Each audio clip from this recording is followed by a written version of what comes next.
Hi guys. Firstly, I think I should congratulate you because I think you hold the accolade for being the only team to have not only created a new musical production, but also toured it during COVID. That's an amazing achievement. Paul, tell us how this whole thing started. Good question. I think it was about 2 months ago I called you, didn't I? And I think we all just felt that we had to do something to get the industry moving again, to get people into jobs. But I think Arlene and I were both also terrified about the logistical nightmare, which I'm sure you will understand, of doing shows at the moment and rehearsals and being in a rehearsal environment. And it's so contrary to everything we'd ever been taught about how you work. But we are fearless and we thought, no, we have to. And we both felt like we needed to do something to get stuff moving again. And I had this opportunity to do something outdoors on a jetty on the Thames. And then we kind of came up with a list, and we knew that it needed to be loud, audacious, and it, to be honest, needed to be a title that was going to get people out of their living rooms, because I think it still is a fear. And actually, we need to make people feel safe. And for both of us, Hair just felt like that title, which I think, it's over 50 years old, but still feels so current. That music just like gives you shivers. And I think as soon as they said yes to the rights, we were like, let's go. And I don't think either of us really anticipated how hard it was going to be. But I have to say, we're blessed to have the best team, the best actors, and we're learning things. We've already done it once, but we're still learning things. And it's going to be different to everything we're used to. But yeah, hearing you say we're the first people to tour, I guess we probably are.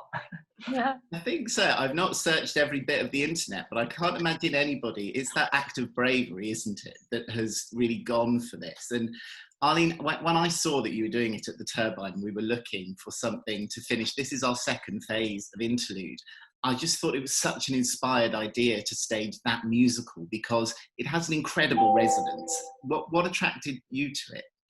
As Paul said, when we talked about the various options, I felt Hair was absolutely right, because at this time, many of the things that they were talking about politically in Hair, which is over 50 years ago, I realized we haven't moved forward. We think we've moved forward, but so many things that resonated then are still resonating now.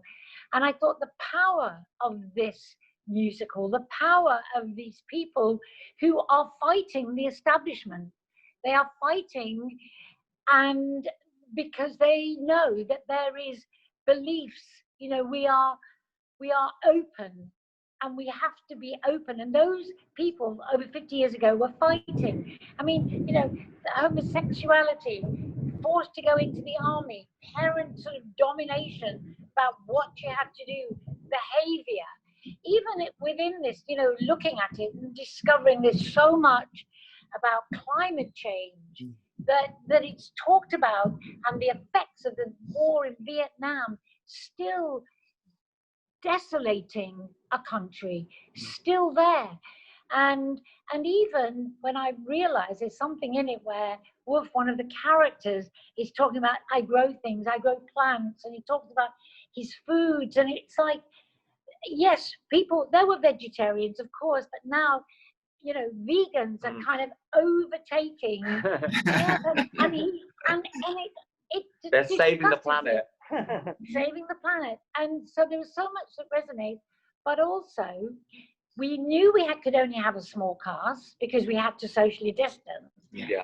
And we went with just 8 that have to play many roles, of course, the principal roles, and then these additional roles, where normally there's a full-on tribe of 13 to 18 people. Yeah. So it was a challenge, but it was a challenge that I relished, the chance to do this in a heightened concert form. Yeah. And all those kind of major kind of themes that run through it, those global issues, I think are absolutely resonant. But this is a really strong statement about issues facing our industry as well, isn't it? Is that we shall survive, we shall overcome, and quite a profound and quite an emotional one, I guess, too. It's very, very emotional. I think everyone is suffering, when I say their hearts are broken, they truly are. And the first day when we all came in, this was the first thing for all of us that we had done since lockdown. And the emotion you feel, and the feeling of being back, doing what you do, doing what you train for. You know, my life has changed in the most extraordinary way, and I never expected it at my age. But for a lot of young people about to embark on their future, to have that rug pulled away, to watch the tide go out further and further, and you can never reach it. Yeah.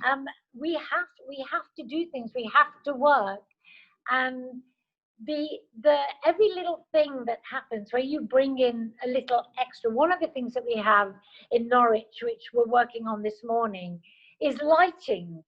and actually just sitting there, going through lighting cues, talking story and lighting. I feel like I've come alive in a way that I haven't this year until now.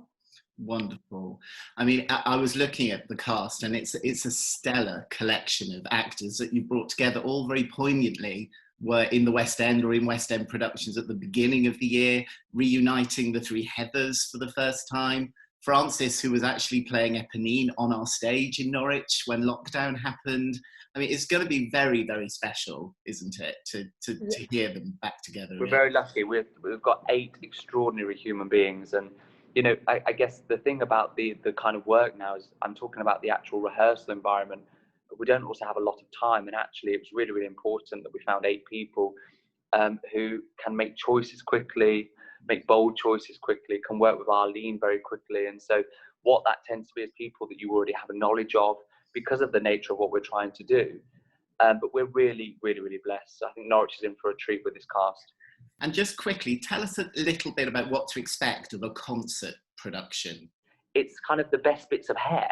That's why there's no interval. We're going to go straight through, which allows us just to keep it safer, to make the environment safer. And you know, those songs back to back to back to back. What was amazing watching the audience watch it was you suddenly realise they knew all the music. Yeah. You know, it appeared in a yoga advert somewhere along the years, and you realise you're actually quite familiar with most of it, aren't you? Yeah, and it is a concert. It is extraordinary because our story is told on the screen. We have the most amazing video projection artist working with us, Andrew, who's also done the lighting, and I've just been going through it with the projection, with the lighting on screen. It is so exciting. So you're surrounded by this sort of visual feast, telling the story of Hair in the way that we can't, because we have to stay 2 meters apart. We can't even sing towards each other. So we are performing it in concert, but somehow it flies, and that story on the screen is being told. It's very special. It's become very close to my heart. And the more I explore and search in this script and in this music and the storytelling, it really is a story for this generation. It has to be told. It's a story that has to be told, and you listen to the story because it's focused.